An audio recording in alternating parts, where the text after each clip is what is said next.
Channel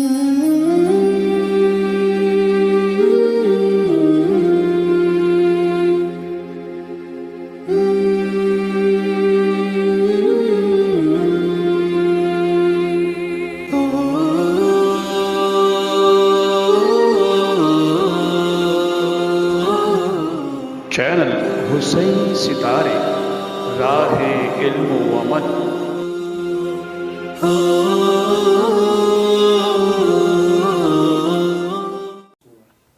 اعوذ باللہ من الشیطان اللعین الرجیم، بسم اللہ الرحمن الرحیم، الحمد للہ رب العالمین وبہ نستعین انہ خیر ناصرین و معین۔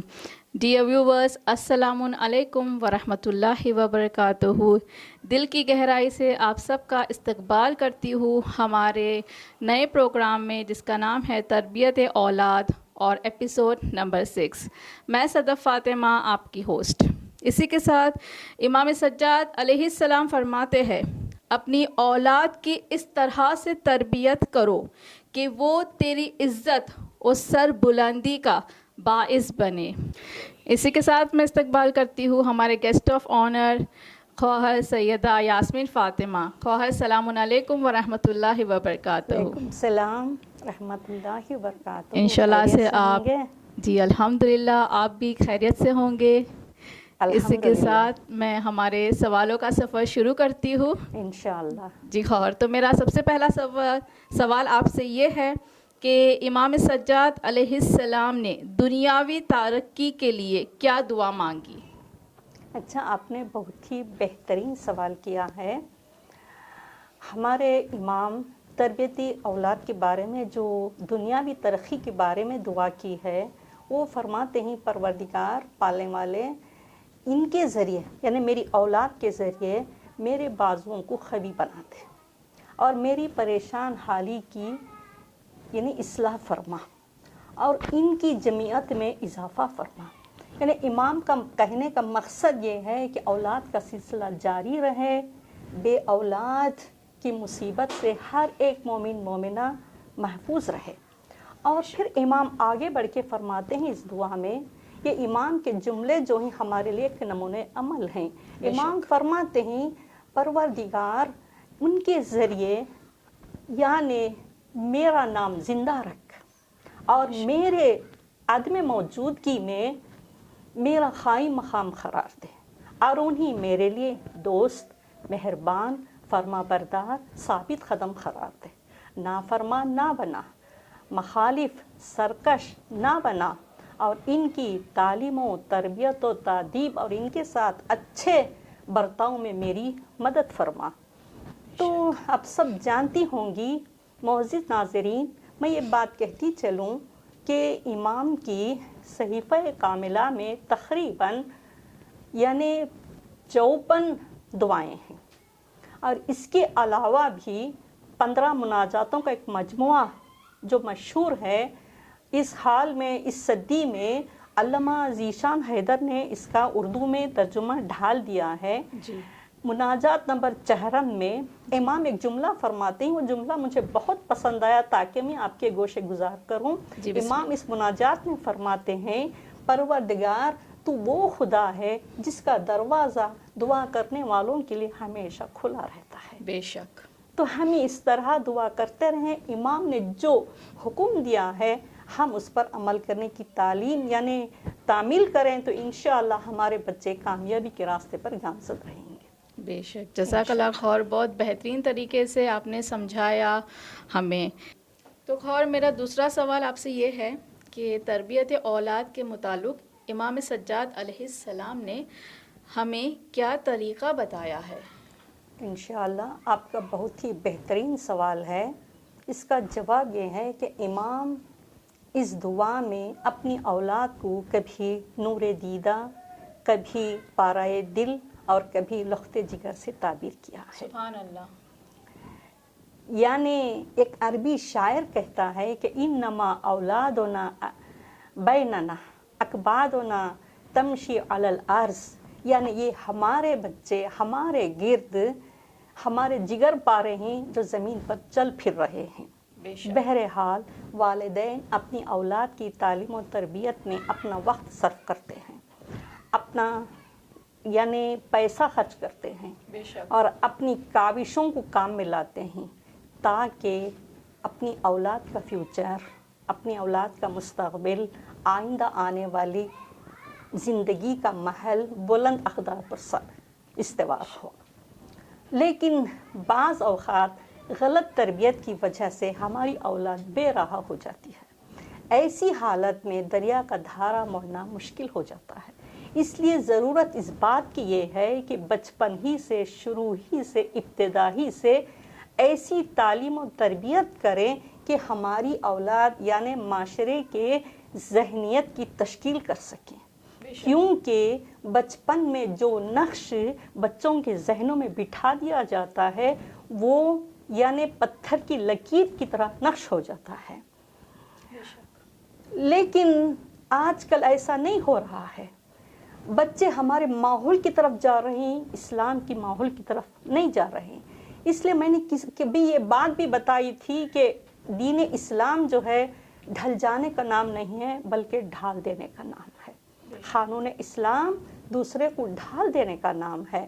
تو میں یہ بات عرض کرتی چلوں کہ مثلاً کچی لکڑی جب اسے جھکا دیا جاتا ہے تو جھک جاتی ہے، جب لکڑی خشک ہو جاتی ہے تو وہ ٹوٹ جاتی ہے جھکانے سے۔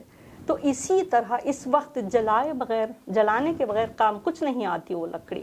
تو ہمیں چاہیے کہ بچپن ہی سے بچوں کی صحیح تربیت کریں تاکہ ایک بہترین، ایک صحت مند معاشرے کی ذہنیت کی تشکیل کر سکے۔ تو بہرحال میں یہ بات بتانا چاہتی ہوں کہ بچوں کی تعلیم و تربیت کے موقع پر صرف دنیاوی ترقی کے پہلو پر نظر نہ رکھیں، بلکہ اچھا کھانا، مثلاً اچھا لباس، اچھا مکان، اچھی گاڑی، یہ ساری چیزیں ضروریات زندگی کے لیے ضروری ہیں، لیکن جیسی بھی وہ زندگی گزر جاتی ہے۔ آج کے دور میں ایک زندہ مثال ہے رہبر معظم علی خامنہئی۔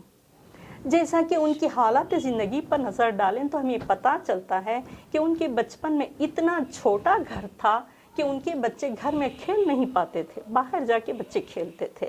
یہاں تک بتایا گیا ہے کہ ان کے گھر میں جو معمولی لوگ کھاتی وہی قسم کا کھانا کھایا جاتا تھا، اور ان کے والد بزرگوار 20 سال ایک امامے میں نماز پڑھاتے تھے، اور جو ان کے بڑوں کے کپڑے ہوتے تھے چھوٹے بچوں کو چھوٹے کر کے پہنائے جاتے تھے۔ کیا یہ ساری باتیں رہبر کی عزت میں کمی آ گئی؟ ہرگز نہیں۔ تو ہمیں چاہیے کہ دولت کمانے سے زیادہ ہمیں ضرورت ہے کہ بچوں کے ذہنوں میں یہ بات بٹھائیں کہ بڑوں کا احترام کریں، بزرگوں کی عزت کریں، والدین کی اطاعت کریں، استاد کا کہا مانیں، اور ہم جھولیوں کے ساتھ پیار و محبت، یہ ساری چیزیں بچے کے ذہن نشین کریں۔ لیکن آخری بات یہ بتانا چاہوں گی کہ یعنی والدین کی اہم ذمہ داری یہ ہے کہ بچوں کے حق میں بہترین دعا کریں۔ کیوں؟ حدیث میں ہے کہ چند دعائیں کبھی رد نہیں ہوتی، یعنی ایک مومن کی دعا دوسرے مومن کے حق میں، صفا مروہ کے درمیان جو حاجی دعا کرتا ہے خدا ہر ایک کو حج نصیب کرے، اور اس کی دعا کبھی رد نہیں ہوتی۔ روزے دار کی دعا افطار کے وقت قبول ہوتی ہے۔ تو اسی طرح ایک ماں باپ کی دعا بچے کے حق میں ضرور قبول ہوتی ہے، رد نہیں ہوتی۔ کہا جاتا ہے کہ علامہ مجلسی کا بھی بچپنا تھا، گہوارے میں تھے، ان کے والد بزرگوار محمد تقی مجلسی وہ خود فرماتے ہیں کہ میں نماز شب کے بعد میرے اندر ایک کیفیت طاری ہوئی، مجھے محسوس ہوا کہ اس وقت اگر دعا کروں تو میری دعا قبول ہوتی ہے، رد نہیں ہوتی۔ تو انہوں نے یہ سوچا کہ میں کس کے حق میں دعا کروں۔ تو اسی اثنا میں علامہ مجلسی کے رونے کی آواز آئی گہوارے سے۔ انہوں نے دعا کی، پالنے والے تجھے واسطہ ہے محمد و آل محمد کا، اس میرے بچے کو دین کا مروج بنا دیں۔ باپ کی دعا کا اثر ہوا کہ علامہ مجلسی کا انتقال ہوئے، یعنی 300 سال سے زیادہ عرصہ گزر گیا، لیکن آج بھی ان کی فکریں باقی ہیں، ان کی نصیحت باقی ہے، ان کی تالیفات باقی ہیں، جو قوم کے لیے ایک سرمایہ کی طرح آج بھی ان کو لوگ یاد کرتے رہتے ہیں۔ لیکن یہ بات ضروری ہے کہ ماں باپ کی ذمہ داری یہ ہے کہ سمجھداری سے، تحمل سے، حوصلے سے کام لیں. جیسا کہ ایک مشہور محاورہ ہے، سمجھداری انسان کے لیے راہ راست پہ لے آتی ہے. سمجھ کر سمجھ کو سمجھو، سمجھ کر سمجھ کو سمجھنا بھی ایک سمجھ ہے. جو سمجھ کر سمجھ کو نہ سمجھے وہ ہماری سمجھ میں نہ سمجھ ہے. خدایا ہم دعا کرتے ہیں پالنے والے ہر ایک والدین کو اپنی اولاد کی صحیح تربیت کرنے کی توفیق عطا فرما. السلام علیکم ورحمۃ اللہ وبرکاتہ. جی خور، آپ کا بہت بہت شکریہ. آپ نے بہت بہترین انداز میں جو ہے ہمیں اور ہمارے ویورز کو آپ نے سمجھایا ہے. اور اسی کے ساتھ ویورز میں یہ بتانا چاہوں گی کہ اگر جو بھی کچھ حاصل کرنا ہے تو ہمارے لیے کربلا جو ہے وہ ایک بہترین درسگاہ ہے، کیونکہ آج کربلا ہر جگہ عام ہے کیونکہ بہترین تربیت دی گئی تھی. تو جیسے کہ کربلا میں بھی جو ہے ہر بچہ، ہر ماں جو تیار ہوئی تھی اپنے وقت کے امام کو بچانے کے لیے، اس کا نتیجہ صرف ایک بہترین تربیت تھی. تو اسی کے ساتھ میں یہ بتاؤں گی کہ اگر ہم چاہے تو ہم اسی طرح سے اپنی اولادوں کی تربیت کریں، کیونکہ ایک اور یوسف زہرا غیبت میں ہے جو ہمارا منتظر ہے. انشاءاللہ سے ہم آپ سب کے شکر گزار ہیں ہمارے سب ایپیسوڈز دیکھنے کے لیے، اور اسی طرح سے پروردگار آپ سب کو آباد اور خوش رکھے. تو اسی کے ساتھ ملتے ہیں ہمارے اور اپ کمنگ ایپیسوڈز میں. شکریہ. خدا حافظ.